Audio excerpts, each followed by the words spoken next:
Students, आज हम शुरू कर रहे हैं कक्षा 10वीं सामाजिक विज्ञान से पाठ 16 लोकतंत्र एवं सामाजिक आंदोलन।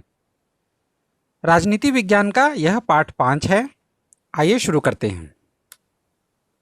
सबसे पहले स्टूडेंट देखते हैं सामाजिक आंदोलन।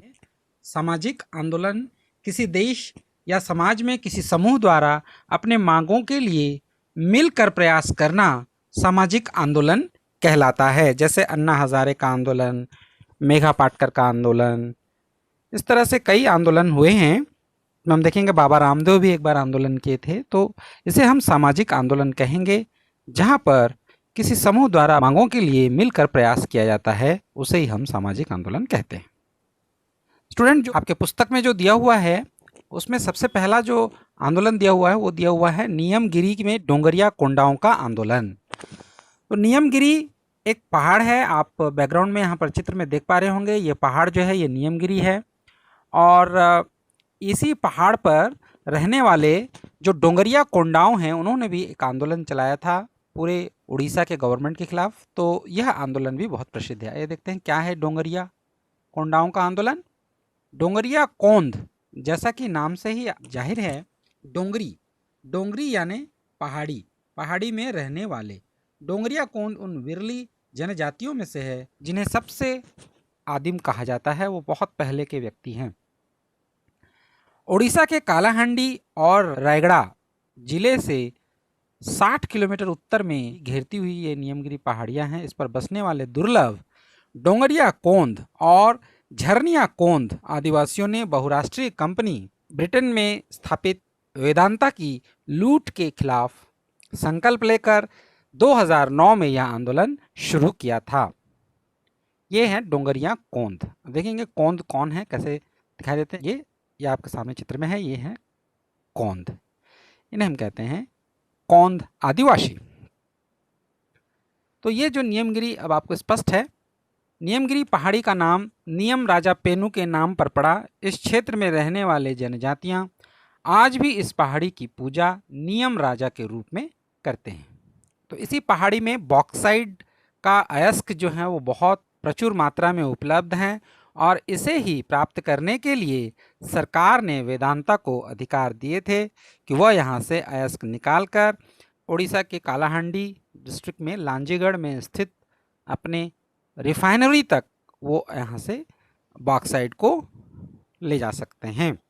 तो इस तरह से ये आंदोलन शुरू हुआ और 18 जुलाई 2013 को इसमें आंदोलन काफ़ी लंबा चला। 2009 से ये आंदोलन स्टार्ट हुआ था, और ठीक वेदांता कंपनी स्थापना के जो 1 ईयर कंप्लीट होने के दिन ही इन्होंने ये आंदोलन स्टार्ट किया था। और इस तरह ये आंदोलन जो है सुप्रीम कोर्ट चला गया, और सुप्रीम कोर्ट के आदेशानुसार 28 जुलाई 2013 को रायगढ़ और कालाहांडी जिले के 12 ग्राम सभाओं में, जिसमें सेकरापाड़ी, केसरपाड़ी, बातुड़ी, लांबा, लाखपदर, खांबेसी, ताली झोड़ा, कुन्नाकारू, पालबेरी, फूल डुमेर और इजरूपा से शुरू हुई पल्ली सभा 19 अगस्त को जरपा गांव में वेदांता की हार के साथ खत्म हुआ। तो ये 12 ग्राम सभाएं की गई, और ग्राम सभाओं में एक सिरे से इस प्लांट को, ये जो वेदांता की जो प्लांट या अयस्क के खनन को लेकर के एक सिरे से इसे नकार दिया गया, और यह जो आंदोलन था इसका पटाक्षेप हो गया। आप चित्र में देख पा रहे होंगे स्टूडेंट, यहाँ पर आप चित्र में देखिए, ये बुक का ही चित्र है जिसमें लिखा हुआ है कि we are Dongria Kondh, Vedanta can not take our mountain. इसका अर्थ है कि हम डोंगरिया कोंद आदिवासी हैं और वेदांता हमारे पहाड़ी को नहीं ले जा सकता, जिसे नियम राजा कहते थे। हरे भरे जंगलों से भरपूर नियमगिरी पर्वतों के भीतर बॉक्साइट अयस्क मौजूद है। यह बॉक्साइट इस पर्वत की हरियाली तथा यहाँ से फूटने वाली झरनों के मीठे पानी का स्रोत है। इस खनिज संसाधन पर वेदांता पिछले 14 वर्षों से अपनी नज़र गड़ाए हुए है। कालाहांडी के लांजीगढ़ में कई वर्षों से वेदांता की रिफाइनरी बनकर तैयार खड़ी है, लेकिन स्थानीय बॉक्साइट का खनन न हो पाने के चलते यहाँ दूसरे स्थानों से बॉक्साइट का परिशोधन हो रहा है। आज से करीब 8 साल पहले ही कंपनी ने रिफाइनरी से नियमगिरी तक कन्वेयर बेल्ट बिछा दिया था, लेकिन डोंगरिया के धैर्य और साहस भरे शांतिपूर्वक चले इस संघर्ष के चलते बेल्ट का लोहा आज जंग खा चुका है और यह आंदोलन समाप्त हो चुका है। अब हम देखते हैं स्टूडेंट, जो दूसरा मुख्य आंदोलन बुक में दिया हुआ है उसमें प्रमुख रूप से दिया हुआ है सूचना का अधिकार का संघर्ष, राइट टू इंफॉर्मेशन जिसको बोलते हैं आरटीआई। आरटीआई में ये मुख्य रूप से देखेंगे आप, ये राजस्थान का चित्र देख पा रहे होंगे आप, राजस्थान का मानचित्र। राजस्थान के विभिन्न जिले हैं और इनमें जो मध्य राजस्थान में स्थित अजमेर, पाली, राजसमंद, भीलवाड़ा, ये बिल्कुल सेंटर में इतने चारों जिले हैं। आप स्टूडेंट देख पा रहे होंगे, यह मध्य राजस्थान के चारों जिले हैं और इसमें ये जो अजमेर दिख रहा है या पाली दिख रहा है, यहाँ से ही यह आंदोलन सूचना का अधिकार का संघर्ष प्रारंभ हुआ था। इसमें हम देखेंगे स्टूडेंट कि 1987-88 में न्यूनतम मजदूरी 11 रुपये तय थी, लेकिन पुरुषों को 7 या 8 रुपये तथा महिलाओं को 5 या 6 रुपये का ही भुगतान किया जाता था। इसलिए समुचित उचित भुगतान के लिए इन मजदूरों के द्वारा आंदोलन किया गया और इसमें कुछ स्वयं सेवक संस्थाएं और स्वयंसेवी भी उन्होंने साथ दिया और यह आंदोलन बहुत उग्र रूप ले लिया।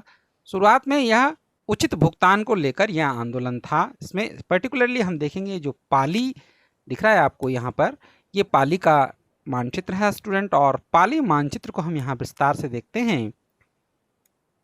यह पाली मानचित्र है और पाली मानचित्र में आप देखिए स्टूडेंट, यहाँ पर ये रायपुर जो ग्राम पंचायत है में आने वाले कोट किनारा और बगदी कल्याण की जन सुनवाई हुई। इस जन सुनवाई में कोई भी अधिकारी उपस्थित नहीं हुआ, तो इस अधिकार की मांग के लिए राजस्थान में अजमेर जिले के ब्यावर में यह आंदोलन शुरू हुआ। बाद में यह आंदोलन जन आंदोलन बन गया, जो कोट किराना और बगदी कल्याण की जन सुनवाई में जब पढ़ा गया तो कई ऐसे नाम थे जिनका मस्टर रोल में नाम तो थे, लेकिन वह व्यक्ति स्वर्ग सिधार चुके थे और उनके नाम से भुगतान हो रहा है।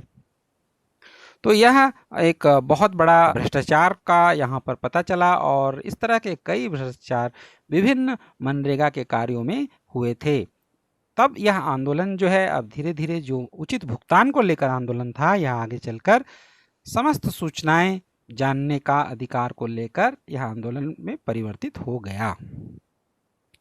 सरकारी कामों में पारदर्शिता और जवाबदेही की जानकारी आम आदमी को मिले, इसको लेकर ब्यावर के चांगेट चौराहे पर मजदूर किसान शक्ति संगठन ने 40 दिनों तक धरना देकर आंदोलन का आरंभ किया।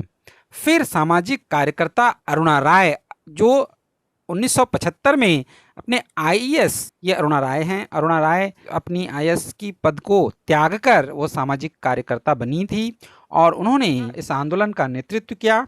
इस आंदोलन को कहते हैं मजदूर किसान शक्ति संगठन, ये मजदूर किसान संगठन, और 6 अप्रैल 1996 को इस जन आंदोलन की शुरुआत हुई। यह जो चित्र है उस समय के समाचारों में, और यह उस आंदोलन का चित्र है। आप देखिए यहाँ पर मजदूर किसान शक्ति संगठन और ये हैं अरुणा राय भाषण देती हुई। ये समाचारों में ये आंदोलन था जो 6 अप्रैल 1996 को अजमेर जिले के ब्यावर के चांगेट चौराहे पर ये आंदोलन स्टार्ट हुआ था। तो इस तरह से 40 दिनों तक यह धरना दिया गया और उसके बाद यह आंदोलन शिफ्ट कर दिया गया जयपुर। जब सरकार ने मांगे नहीं मानी तो राजधानी जयपुर में बेमियादी धरना शुरू कर दिया गया और यह धरना 26 मई 1997 से प्रारंभ होकर 14 जुलाई 1997 तक लगभग 53 दिनों तक चला और बहुत ही नाटकीय ढंग से 14 जुलाई के दिन सरकार ने यह बताया कि उसने 1 साल पहले ही आंदोलन की मांगों के अनुसार नियम बना रखे हैं और कोई भी सामान्य व्यक्ति सरकारी दस्तावेजों की जानकारी को प्राप्त कर सकता है। और यह आंदोलन समाप्त हुआ बहुत ही नाटकीय ढंग से। तो सूचना का अधिकार यहीं से शुरुआत हुई और बाद में फिर विभिन्न राज्यों ने भी यह महसूस किया कि इस तरह के एक अधिकार, एक कानून होना चाहिए और जिससे कि समस्त सरकारी कार्यों में पारदर्शिता आएगी। तो अब हम देखते हैं सूचना का अधिकार अधिनियम के तहत नागरिकों को कौन कौन से अधिकार प्राप्त होते हैं। तो सबसे पहले हम देखेंगे स्टूडेंट, नंबर 1, सरकार से कोई भी सवाल पूछ सके या कोई भी सूचना ले सके। किसी भी सरकारी दस्तावेज की प्रमाणित प्रति को प्राप्त कर सकते हैं। किसी भी सरकारी दस्तावेज की जांच कर सकते हैं। किसी भी सरकारी काम की जांच कर सकते हैं और किसी भी सरकारी काम में इस्तेमाल सामग्री की प्रमाणिकता का नमूना भी ले सकते हैं, स्पेसिमेन भी ले सकते हैं। जैसे कोई पुल पुलिया कोई डैम बन रहा है तो उसके सामान को प्रमाणिकता जांच के लिए वहां से प्राप्त किया जा सकता है। तो यह जो अधिकार हैं यह सूचना के अधिकार अधिनियम के अंतर्गत नागरिकों को प्राप्त होते हैं। इस कानून को राष्ट्रीय स्तर पर कानून बनाने से पूर्व 9 राज्यों ने इसे पहले ही लागू कर रखा था। वह 9 राज्य में सबसे पहले क्रम पर आता है तमिलनाडु और गोवा। तमिलनाडु इसमें 1997 में इसको लागू किया, गोवा ने भी उसको 1997 में ही लागू किया, कर्नाटक ने सन 2000 में, दिल्ली और राजस्थान ने 2001 में, और असम, मध्य प्रदेश और महाराष्ट्र ने सन 2002 में, और जम्मू कश्मीर में यह 2004 में लागू हुआ। जबकि समस्त भारत में यह कानून या केंद्र सरकार के द्वारा यह कानून अक्टूबर 2005 में लागू किया गया। तो इसलिए इसे सूचना का अधिकार अधिनियम 2005 के नाम से जाना जाता है। यह विभिन्न राज्यों का ये चार्ट है जो आपके बुक से ही लिया गया है। फिर देखते हैं आरटीआई की कुछ प्रमुख उपलब्धियां भी हैं जिसकी वजह से यह कुछ घोटाले, बहुत बड़े बड़े घोटाले आए, जिसमें प्रसिद्ध 2G घोटाला एक है। 2G स्पेक्ट्रम घोटाला बहुत सुर्खियों में रहा। यह घोटाला उच्च पदों पर बैठे अधिकारियों द्वारा शक्तियों के दुरुपयोग का सबसे बड़ा उदाहरण रहा। इस घोटाले के कारण भारत सरकार को 1,76,645 करोड़ रुपए का नुकसान हुआ था। उल्लेखनीय है कि यह घोटाला तब सामने आया जब एक आरटीआई कार्यकर्ता ने अधिनियम का उपयोग करके इसके खिलाफ एक आरटीआई दायर की, तभी यह इतने करोड़ रुपए का घोटाला उजागर हुआ। इसी तरह से एक दूसरा उपलब्धि आरटीआई की रही कॉमनवेल्थ या राष्ट्रमंडल खेलों के में भी। एक गैर लाभकारी संगठन द्वारा दायर एक आरटीआई से पता चला कि दिल्ली सरकार ने राष्ट्रमंडल खेलों के लिए दलित समुदाय के कल्याण हेतु रखे गए फंड से 744 करोड़ रुपए निकाल लिए थे राष्ट्रमंडल खेलों के लिए। साथ ही आरटीआई से यह भी सामने आया कि ये निकाले गए पैसे का प्रयोग जिन सुविधाओं पर किया गया है वे मात्र कागज पर ही थे, वास्तव में वह खेलों पर भी खर्च नहीं हुए थे। इतना बड़ा घोटाला करोड़ों में। स्टूडेंट, ये इसका जो निष्कर्ष है वो यह है कि आरटीआई अधिनियम 2005 है तो बहुत अच्छा, लेकिन सरकार ने इसको समय समय पर इसमें संशोधन किए और इस संशोधन के कारण यह भी बात सामने आई कि यह इसका दुरुपयोग कुछ सामाजिक कार्यकर्ताओं द्वारा सरकारी अधिकारियों को डराने धमकाने एवं उन पर दबाव बनाने के लिए किया जाने लगा। और साथ ही साथ यदि आंकड़ों पर हम ध्यान दें तो इसमें जितने भी सूचना के अधिकार दायर किए जाते हैं उनमें समस्त जो उत्तर दिए जाते हैं वो संतुष्टिजनक नहीं होते हैं और ये जो उद्देश्य रहते हैं इसमें यह इसका उद्देश्य पूरा नहीं हो पाता है और आरटीआई तंत्र की विफलता के कारण यह उद्देश्य को प्राप्त करने में असफल रहा है। तो यह आवश्यक है कि सरकार और नागरिक संस्थानों को मिलकर आरटीआई अधिनियम को और अधिक मजबूत बनाने का प्रयास करना चाहिए, जिससे प्रशासन में भ्रष्टाचार पर नियंत्रण के साथ लोगों की भागीदारी भी बढ़े। तो ये इम्पोर्टेंट था जो 96-97 में ये शुरू हुआ और जबकि 2005 में यह पूरे देश में कानून बन पाया। अब हम देखते हैं स्टूडेंट, एक अंतर्राष्ट्रीय आंदोलन भी इसमें दर्ज है सफल आंदोलनों में। उसमें है एल्डन मास्टन मार्च। पहला एल्डन मास्टन वर्कशायर मार्च 4 दिनों तक का था जो 4 से 7 अप्रैल 1958 से ट्राफल्गर चौराहे लंदन से इंग्लैंड से ये शुरू हुआ और एल्डन मास्टन वर्कशायर में इंग्लैंड का जो परमाणु प्रतिष्ठान था वहां तक की ये 4 दिनों की यात्रा थी, जिसकी दूरी जो थी वह 52 मील या 83 किलोमीटर की थी। जो परमाणु हथियारों के प्रयोग के विरुद्ध यह मार्च 6 वर्ष पूर्व 35 लोगों के मार्च से आरंभ हुआ था, जिसे नाम दिया गया ऑपरेशन गांधी। जब ये 35 लोगों ने इसको शुरू किया था सविनय अवज्ञा आंदोलन की तरह ही, तो इसे उन्होंने नाम दिया था ऑपरेशन गांधी, क्योंकि गांधी उस समय एक बहुत ही प्रसिद्ध चेहरे थे। अहिंसात्मक आंदोलन में 1959 से प्रत्येक ईस्टर को इसकी जयंती वर्कशायर से ट्राफलैगर चौराहे तक, लंदन तक उल्टा चलकर मनाया जाने लगा। बाद में यह आंदोलन एक दिन का 4 दिनों के स्थान पर एक दिन का कर दिया गया 1964 में। 1972 और 2004 में पुनः प्रथम दिशा में यह मार्च हुई, लेकिन 1972 में केवल 700 लोग ही इसमें शामिल हुए और संख्या में भारी गिरावट हुई। किंतु 1 अप्रैल 1983 को वर्कशायर स्थित 3 परमाणु हथियार केंद्रों, जो कि 14 मील तक फैला था, 70,000 लोगों ने एक मानव श्रृंखला बनाकर विरोध जताया, जैसा हमने नियमगिरी पहाड़ी पर देखा था। नियमगिरी पहाड़ी पर भी मानव श्रृंखला बनाया गया था पूरे नियमगिरी पहाड़ी को घेरते हुए। तो 70,000 लोगों ने एक मानव श्रृंखला बनाकर विरोध जताया था। अक्टूबर 1983 में छपे न्यूयॉर्क टाइम्स एक समाचार पत्र है, इसके अनुसार हाइड पार्क में जमा 3 लाख लोगों द्वारा किए गए आंदोलन परमाणु हथियारों के विरोध में चलाया गया सबसे बड़ा आंदोलन था, जो हाइड पार्क में किया गया था 1983 में। फिर स्टूडेंट, एक कमेटी ऑफ 100, यह एक ब्रिटिश युद्ध विरोधी समूह था जिसका गठन 22 अक्टूबर 1960 को हुआ था और 31 अक्टूबर 1968 तक यह संगठन बना रहा। अपने उद्देश्य की प्राप्ति के लिए अहिंसा और सविनय अवज्ञा आंदोलन के समर्थन से कार्य करने वाला उस समय का यह प्रसिद्ध आंदोलन रहा। इसके अहिंसात्मक होने का यह एक प्रमाण है कि 17 सितंबर को हुए एक आंदोलन में 1314 लोग गिरफ्तार हुए, किंतु एक भी हिंसा नहीं हुई। यह इसके अहिंसात्मक होने का बहुत बड़ा प्रमाण है।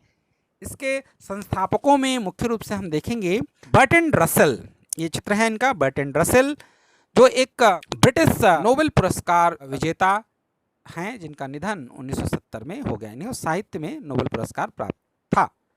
इसके संस्थापकों में से थे ये 89 वर्ष के, काफ़ी बूढ़े थे, तो इसलिए ये कमेटी से अलग हो गए और कमेटी ऑफ 100 कमज़ोर होकर असफल रहा। अपने उद्देश्यों में ये सफल नहीं हो पाया और 1968 में यह आंदोलन भंग हो गया।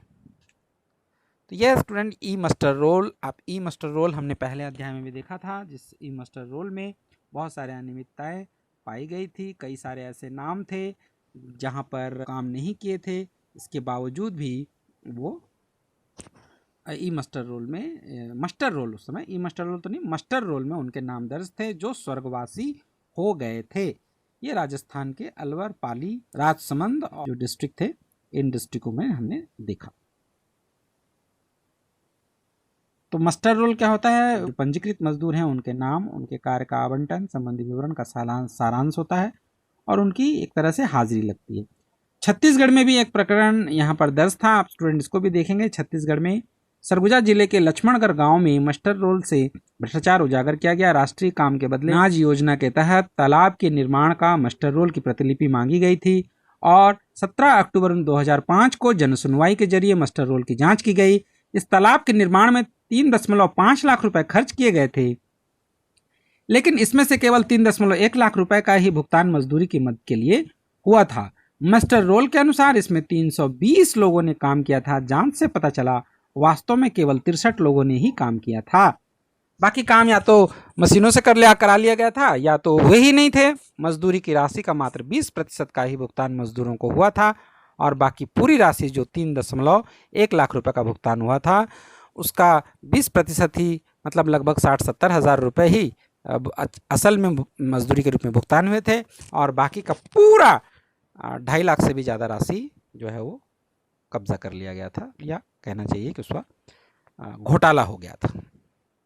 तो यह छत्तीसगढ़ का एक प्रकरण का उदाहरण था। स्टूडेंट, इस तरह से ये चैप्टर समाप्त हुआ और ये कुछ गृह कार्य हैं, इसको कर लेंगे कंप्लीट। कर करके आप दिए गए जो ईमेल आईडी है उस पर आप भेज सकते हैं। Thank you.